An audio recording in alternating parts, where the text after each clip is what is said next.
कि ये मौका इंडिया ने दिया है, ये जाया ना किया जाए।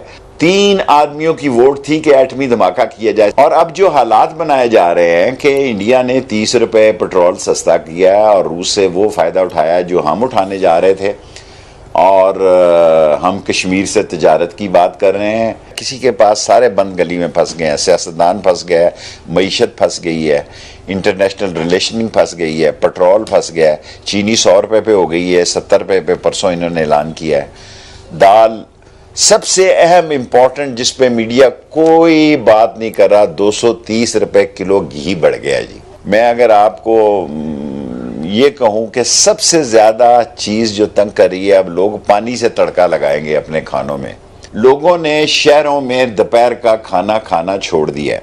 मैं अल्लाह को गवाह बना के ये कहता हूं कि ये मैं किसी पे इल्ज़ाम नहीं लगा रहा, किसी पे इल्ज़ाम नहीं लगा रहा।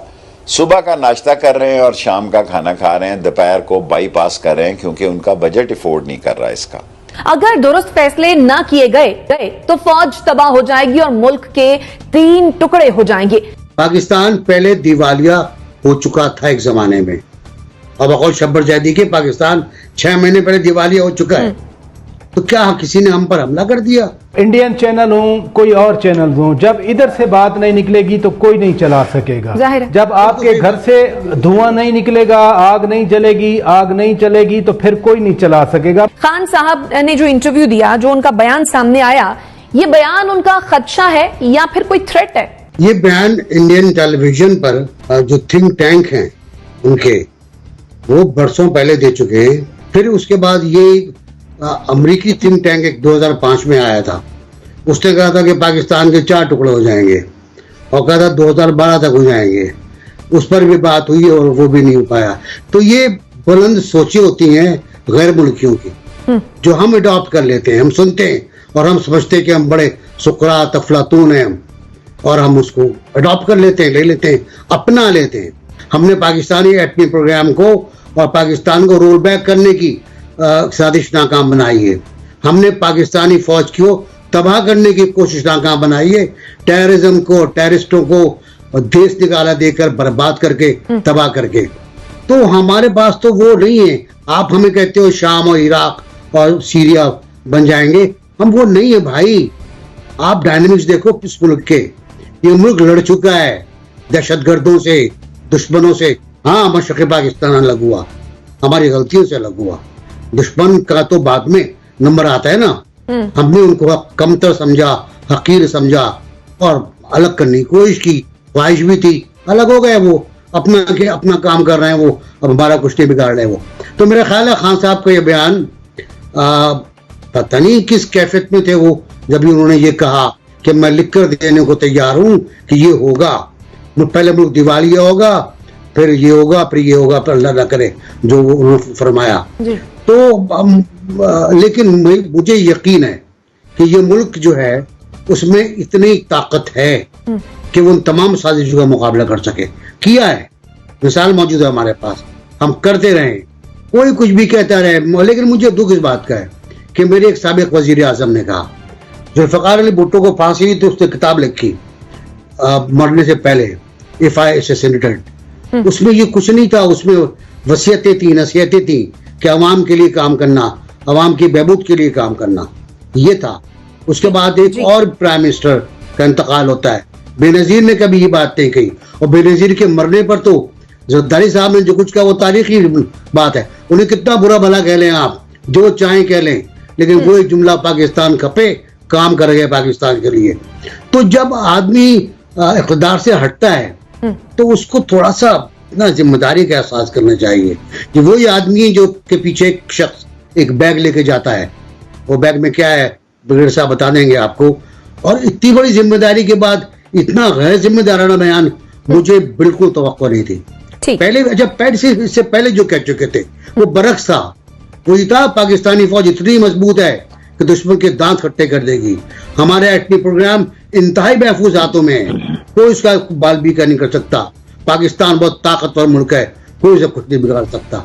2 हफ्ते के बाद ये क्या हो गया, इससे भी नहीं आया। तो इसका जवाब आपके माहिरीन देंगे, मैं तो इस मामले में बिल्कुल लायल हूँ।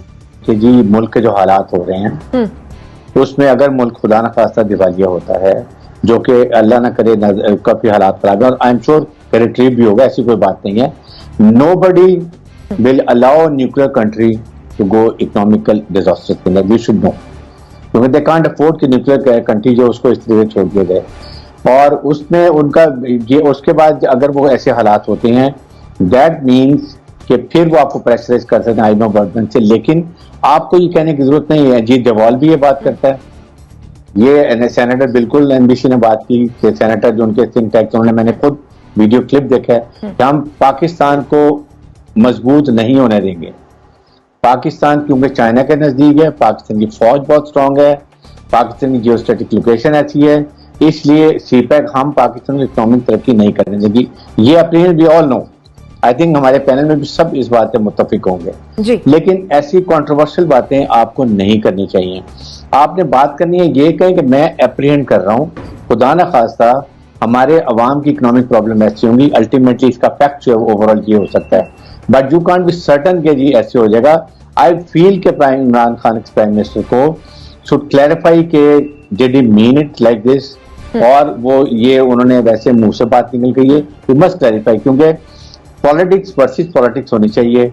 इसी तरह जो अपोजिशन है उनको भी वो बातें उस तरह बात करनी चाहिए जो एक लिमिट के अंदर। आप गद्दारी लगा दें, ये लगा दें, आई थिंक हमें जमहूरियत को चलाना है। फौज का सिर्फ डोंट ड्रैग फौज, अब आम फौज अब नहीं आएगी, आपने जो फैसले करने आपस में लड़े बेरे, अनलेस। मैं समझता हूं कि नुकसान भी खुद जनाब इमरान खान का हो रहा है, किसी और का नहीं हो रहा। अगर कहीं कोई इख्तलाफ है, जो कि रहे इख्तलाफात, जो कि पैदा हुए इख्तलाफात, उन इख्तलाफात को बजाय इसके के कम किया जाता, खान साहब ने और उनको बढ़ाया, खान साहब ने और उनको ललकारा।